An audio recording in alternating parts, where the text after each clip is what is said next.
የሚጸየፈው የማይፈልገው እሱን ብቻ እንድናመልክ ከሱ ውጭ ያለን ደግሞ እንድንርቅ አላህ ያዘዘበት ጉዳይ ነው። ሲቀጥል ደግሞ የእናትና የአባትን ሐቅ አላህ አመጣ።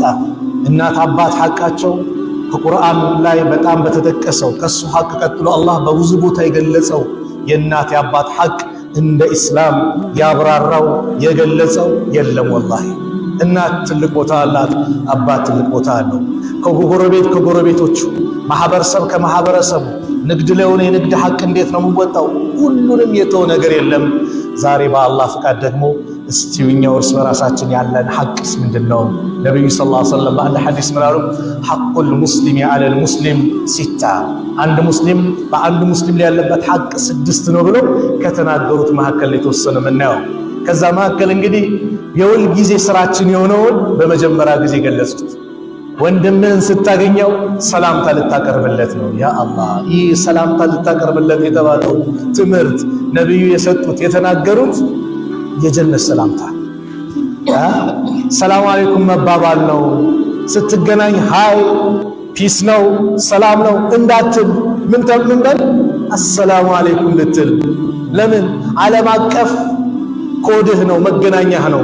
ቻይና ብትሄድ፣ ጃፓን ብትሄድ፣ የሆነ አውሮፓ ሀገር ብትሄድ ስትገባ መስጊድ ምን ብለህ ትገባለህ? አሰላሙ አለይኩም ነው የምትለው። የኛ ሀገር ሰው አይደለም ወአለይኩም ሰላም አንልም አይለውም። ለምን? ኢስላም ነው ያዘዛቸው። መገናኛህ ነው። ሰላም አለይኩም መባባል ነው የአንድ ሙስሊም ሐቅ ነው። ስታገኘው ወንድምን ሰላም አለይኩም ማለት። በአንድ ሐዲስ የአላህ መልእክተኛ ምን አሉ? አንዱ ሰሃባ ጠየቃቸው፣ አዩል ኢስላሚ ኸይረን፣ በእስልምና ውስጥ ምርጥ የሚባል ነገር ምንድን ነው አላቸው። ተጥዒሙ ጣዓም፣ ምግብን ልታበላ ነው። ወተቅረኡ ሰላም አላ መን ዐረፍተ ወመን ለም ተዕሪፍ፣ ሰላምታን ለምታቀርብ ነው፣ ለምታውቀው ለማታውቀው ሙስሊም እስከሆነ ድረስ ሰላም አለይኩም ልትባባል ነው። ይሄ የጀነት ሰላምታ ነው። ጀነት ውስጥ ሰላምታችን ይሄ ነው። ኢንተርናሽናል ሰላምታ አለ ቢባል ወላሂ ከዚህ ውጭ የለም። ይኸው እንደ ሀገራችን ቋንቋ ምን እንላለን? ጧት እንደምን አደርክ እንደምን አደርሽ እንባባላለን ከጎረቤት። ምን ማለት ነው? ትርጉሙን ታውቃላችሁ? ማታ ሚስቱን እየደበደበ ካደረ፣ ኸምር እየጠጣ ካደረ፣ በመጥፎ ሁኔታም ካደረ እንደምን አደርክ ስትለው ማታ ያደርኩት እንዴት ነው? ለካ ኸምር እየጠጣው ነው፣ ለካ ሚስቴን እየደበደብኩ ነው። በሽታ ነው የምትቀሰቀስበት። በጥሩ ሚደር በመጥፎ ሚደር ያንን ነው የምታስታውሰው። ኢስላም ጋር ስትመጣስ አሰላሙ አለይኩም ያለፈው አልፏል። አሁን ሰላም ባንተ ላይ ይሁን፣ ወራህመቱላህ የአላህ እዝነት፣ ወበረካቱ ረድኤቱ በረካው ባንተ ላይ ይሁን። ዱዓ ነው ያ አላህ፣ ዱዓ ትደራረጋለህ። አንድ ቀን ነብዩ ሰለላሁ ዐለይሂ ወሰለም አንዱ ሰሃባ ቤት መጥተው አሰላሙ አለይኩም አሉ። ሰሃባዩ ድምፁ ዝቅ አድርጎ አለይኩም ሰላም ይላል፣ ለነብዩ አይሰማም። አሁንም ሁለተኛው አሰላሙ አለይኩም አሉ፣ ይመልሳል፣ ድምፁ ለነብዩ አይሰማም። በሶስተኛው ሞከሩ። እንደ እስላም አለ ሶስት ያንኳክተህ ጸጥ ከተባልክ መመለስ ነው። የዛ ቤት ውስጥ ያሉ ሰዎች ተመለሱ ካላችሁ ተመለሱ አለ ቁርአን። ለምንድን ነው እዚህ ቤት ሰው የለም ተብሎ አይገባም። አደብ ነው አይደለም፣ በቃ መመለስ ነው። ነብዩ ሲመለሱ የተደበቀው ሰሃባ ወጣ። ያ ረሱላህ አለው እኮ አላቸው። ታዲያ ሰላምታ ሳቀርብ እየመለስኩ ነበር፣ ከእርሱ አንደበት የሚወጣው ዱዓ እንዲደጋገምብኝ ስልፈልጌ ነው። ዱዓ ነው ወላሂ። አሰላሙ አለይኩም ሰላም ባንተ ላይ ወራህመቱላህ የአላህ እዝነት ወበረካቱ በረካው ረድኤቱ ባንተ ላይ ይሁን። ወንድምስ ምን ይላል? ወአለይኩም ሰላም ወራህመቱላህ ወበረካቱ። ደግሞ ሐሰና አለው። አሰላሙ አለይኩም ስትል 10 አለ፣ ወራህመቱላህ ካልክ 20፣ ወበረካቱ ካልክ 30 ይሆናል። ሱብሃንአላህ። አሰላሙ አለይኩም ስትል 10 ሐሰና፣ ወራህመቱላህ 20፣ ወበረካቱስ 30። በቀን 20 ወንድሞችህን ወንድሜ እህቴም አንቺ በቀን 20 እህቶችሽን አሰላሙ አለይኩም ወራህመቱላሂ ወበረካቱ ካላችሁ ስንት ይመጣል? ነጋዴዎች ስንት ይመጣል? 600 እንደው በአላህ $600 ይሰጣል ቢባል ለሰላምታው አንገዳደል። ወለል አኺረቱ ኸይሩን ለከ ሚነል ኡላ። አኺራ ታዲያ በዶላር ሊመጣጠር ነው እንዴ? በሪያል በኢሮ ምናምን ሊመጣጠር ነው? ላ ምንደው አኺራ ሐሰናው ተጠራቅሞ ይመጣል። እኛ እንደ ቀላል ምናየው አላህ ዘንድ ትልቅ ምንዳ ነው። ስለዚህ ስንገናኝ ይህ ውበታችን አንድነታችን የሚገለጽበት ጀነት ምንገባበት ነው። ላ ተድኹሉል ጀና ሐታ ትኡሚኑ ጀነት አትገቡም እስካላመናችሁ፣ ወላ ትኡሚኑ አታምኑም ደግሞ ሐታ ተሓቡ እስካልተዋደዳችሁ አሉ ነቢዩ ሰለላሁ ዐለይሂ ወሰለም። አወላ አድሉኩም ዐላ ሸይኢን ኢዛ ፈዐልቱሙሁ ተሓበብቱም አንዳች ነገር ልጠቁማችሁ ተግባራዊ ካደረጋችሁ ከፈጸማችሁ ውዴታችሁ፣ ፍቅራችሁ፣ አንድነታችሁ የሚጨምርበት አሉ። አዎ ሲሏቸው አፍሹ ሰላመ በይነኩም በማዕከላችሁ ሰላምታን አሰራጩ፣ ሰላምታን ተለዋወጡ፣ አሰላሙ አለይኩም ተባባሉ። አልኢስላሙ ዲኑ ሰላም አለ። ራሱ የሰላም ዲን እኮ ነው፣ የፍትህ ዲን ነው። ፍትህ የሚመጣው በኢስላም፣ እዝነት የሚመጣው በኢስላም ነው። ሰላት ሰግደን አሰላሙ አለይኩም ወራህመቱላህ ቀኝ ላሉትም አሰላሙ አለይኩም ወራህመቱላህ ለግራዎችም፣ ከዛስ አስተግፊሩላህ ካለም ሰላም ነው የምታዩ። አላሁመ አንተ ሰላም ወሚንከ ሰላም።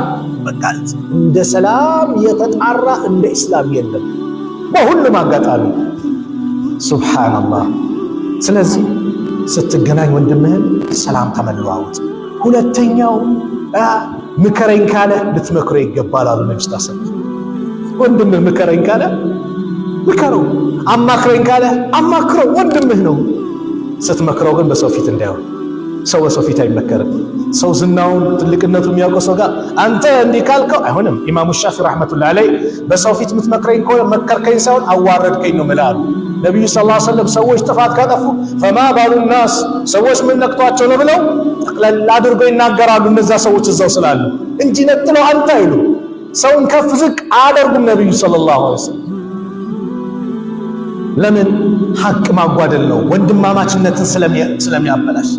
ስለዚህ ምከረኝ ካለ ትመክረዋለህ፣ ነሻጣው እንዲመጣ ኸይር ነገር እንዲይዝ፣ ወደ መጥፎ ነገር ነበርና ወደ ጥሩ ነገር እንዲመለስ ነይተህ።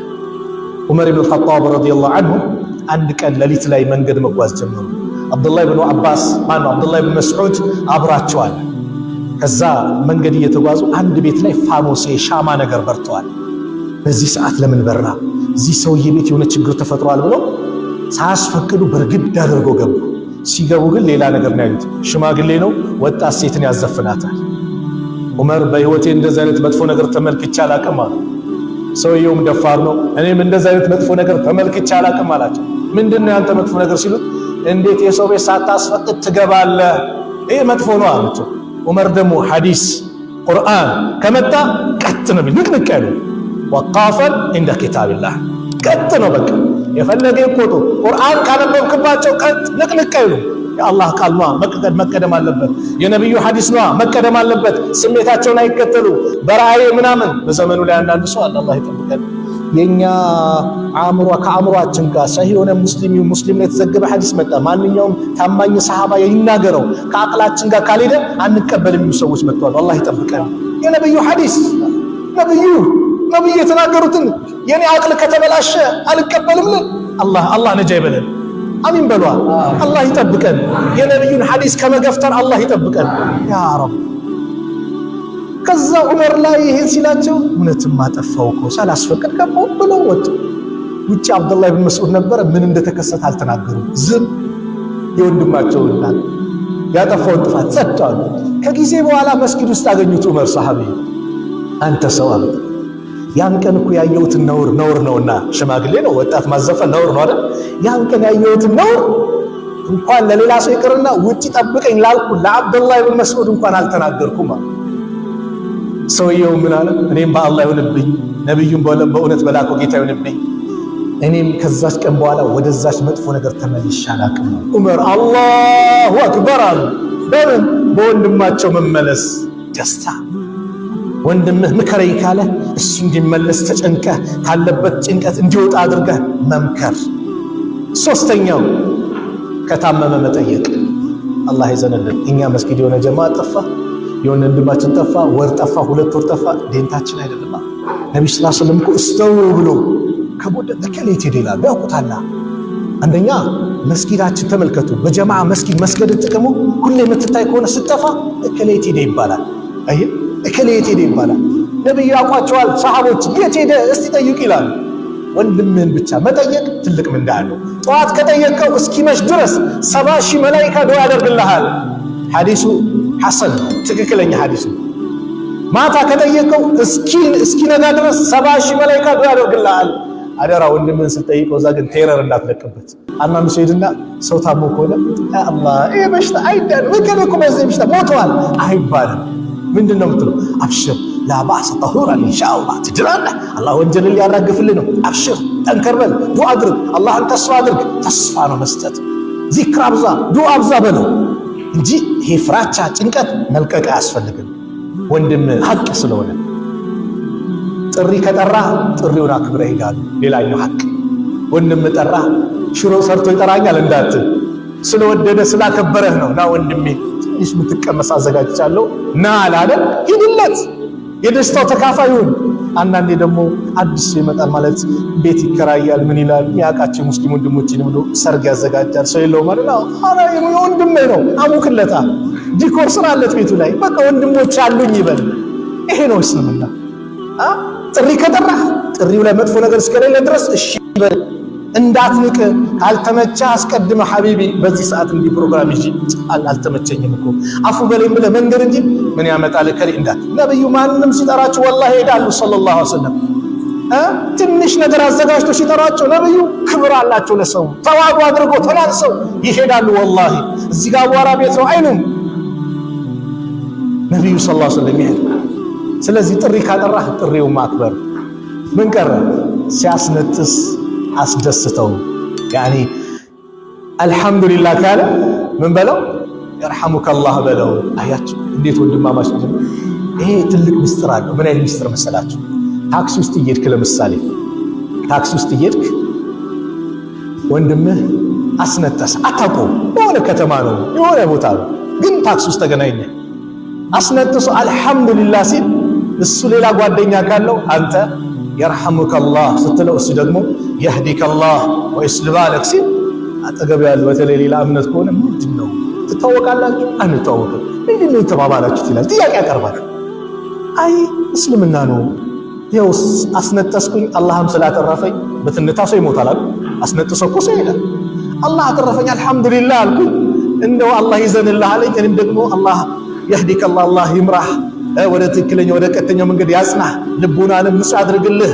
በዚህ መልኩ ዱዓ አረኩለት። ይሄ በሌላው ሰው ላይ የሚያመጣው ተጽዕኖ አለ። ምን አይነት ዲን ነው? እንዲመራመር ያደርገዋል።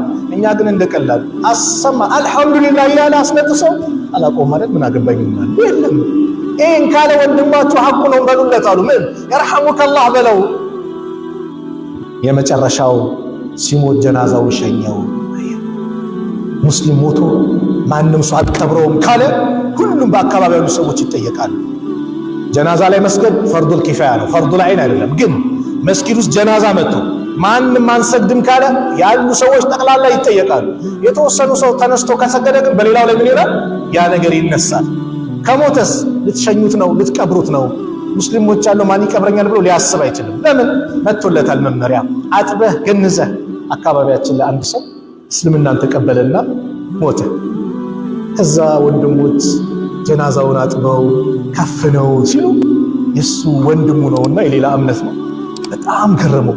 አሁን እስልምናን ተቀበይ ብሞት እንደሱ ነው የምታደርጉኛል? አዎ ግዴታችን ነው አሉት። ሱብሃንአላህ። ውዱ ይደረግለታል አይደል?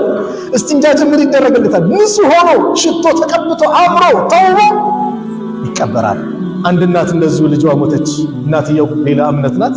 ስትመለከታት ልጅ ያልሞተችም ሙሽራ ናት ማለት ጀመረች። ሱብሃንአላህ። ለምን? ሐቅ ነዋ። ዝም ብላ አይደለም የምታደርገው። ለህድ ውስጥ ተከቶ ብሎኬት ተደርጎ እንጂ እላዩ ላይ ራሱ አፈር ትደፋለህ እንዴ? አደፋም እኮ። ጀናዛውን ስትሄድ በክብር ነው የምትወስደው። አይ ሳጥኑን ጀናዛ ነው ብለህ ሰብራለህ ብትል በህይወት ያለ ሰው እንደሰበርክ ይቆጠራል ተባለ። አላህ ሐቁን አከበደው። ጀናዛው ላይ መስገድ ብቻ አንድ ትልቅ ተራራ ቂራአት ኡሁድ ተራራ የሚያክል አጅር አለው። መቅበር ሌላ የሚያክል አጅር አለው አለ። ለሰጋጁም እንዳዘጋጀ አላህ ለሞተውም ሰው ደግሞ ሰጋጆች እንዲበዙለት አላህ አመቻቸ። ይሄንም እንዳምጥቶ ይሄ ነው። ስለዚህ ወንድምህ ከሞተ ልሸኘው ነው፣ ልትቀብረው ነው። ይሄ ሐቅ አለ። ስለዚህ ይሄ ሐቆችን ስንወጣ ባጭሩ ሲጠቀልለው ምን ያመጣል? የእኛን ወንድማማችነትን፣ አንድነትን፣ ፍቅራችንን ያመጣል። አንድነት ኃይል ነው። አንድነታችንን ስናጠናክር ወላሂ ጠላት ይፈራናል። አንድነታችን ከላላ ግን ጠላት መግቢያ በር ያገኛል። እንደፈለገ ይጫወትብናል። አንድነት ትልቅ ቦታ አለው በኢስላም።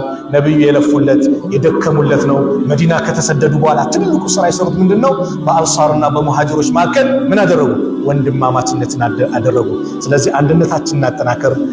የዱላሂ ማል ጀማዓ ነው። የአላህ እርዳታ ያለው ከጀማዓ ጋር ነው። ይህን አንድነት እናጠናክር። በመጣሁበት እናንተ ወንድሞቼን በጣም መወዳችሁ ወንድሞቼን ላስታውስ ብዬ ነው።